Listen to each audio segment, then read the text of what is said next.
Assam police second cut off লিষ্টৰ ওপৰত যদি মই তোমালোকক কথা পাতিব যাওঁ তেনেহ'লে এটা কথা স্পষ্ট হৈ গ'ল যে কেইটামানে প্ৰশ্ন কৰি আছে বা একেটা কথাই কৈ আছে তেওঁলোকে কমেণ্টত চাই আছোঁ যে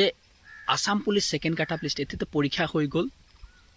আৰু সেকেন্ড কাট অফ লিষ্ট নাহে বুলি কিনি মই তোমালোকক এটা কথা স্পষ্ট কৰি দিছোঁ এই যিটো সেকেন্ড কাট অফ লিষ্টৰ কথাটো আছে সেইটো মহামান্য আদালতত গুচি গ'ল প্ৰথম কথাটো ভাবি লওক মহামান্য আদালতত গুচি গ'ল আদালতে সিদ্ধান্ত কৰিব যদি চৰকাৰে যে SLPRBয়ে যদি 1:5 মাতিছে ABUB তেনেহ'লে সেকেন্ড কাট অফ লিষ্ট নাহে যদি মতা নাই তেনেহ'লে তেওঁলোকক দিবলৈ বাধ্য সেই কথাটো স্পষ্ট এটা কথা মনত থৈ ল'ব তাৰপিছত ল'ৰাবিলাকে কৈ আছে যে আপুনি কি কৰিব পাৰে যে সেকেন্ড কাট অফ লিষ্টটো দিলেই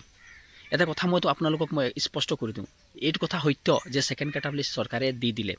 য'ত NCC VDP civil defence grade 3 grade 4 messenger batmen বা আপোনালোকৰ বাকী যিটো APRO এইকেইটা পোষ্টৰ বা হোমগাৰ্ডৰ এইকেইটা পোষ্টহে পালে যদি এই পোষ্টবিলাকত ভুল হ'ব পাৰে মনত থ'ব এটা এই পোষ্টবিলাকত ভুল হৈ কিনে যদি 1:5 মাতিব পাৰে তেনেহ'লে মই কেনেকৈ বিশ্বাস কৰি লওঁ আমি কেনেকৈ বিশ্বাস কৰি লওঁ যে ABUBত যে ভুল নহ'ব বুলি এই কথাটো আপুনি এবাৰ বুজিবলৈ চেষ্টা চলাব চোক মই প্ৰথম কাট অফ লিষ্টৰ ল'ৰাবিলাকৰ প্ৰতি মই শত্ৰু নেকি সেইটো যদি মই কথাটো ক'বলৈ যাওঁ তেনেহ'লে মই আপোনালোকক এটা স্পষ্ট কৰি দিছোঁ মই কোনো কাৰো শত্ৰু নহয়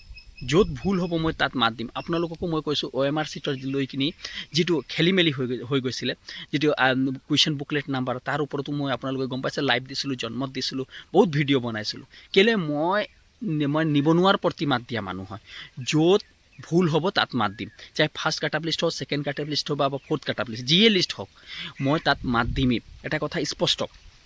এতিয়া ল'ৰাবিলাকে কৈছে যে শংকৰদা যে আমাৰ আপডেট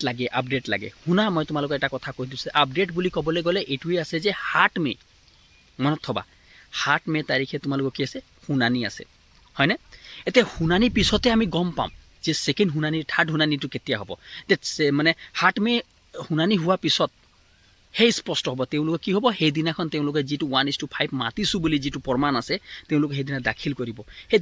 প্ৰমাণটোক আমি প্ৰুভ কৰিম তেতিয়া আমি যিটো প্ৰুফ পাম সেই প্ৰুফটো সঁচাকৈ 100% হয় নে একুৰেট সেই কথাটোৰ ওপৰতে সিদ্ধান্ত লোৱা হ'ব কথাটো বুজি পাইছানে তেতিয়াহে আমি গম পাম যে আমাৰ 1:5 মাতিছে নে নাই মতা এনেই ইমান সিদ্ধান্ত লোৱাটো কোনো প্ৰয়োজনীয়তা নাই আৰু আকৌ পৰীক্ষা পাতিব লাগিব নেকি যদি সঁচাকৈ 1:5 মতা নাই তো পৰীক্ষা পাতিব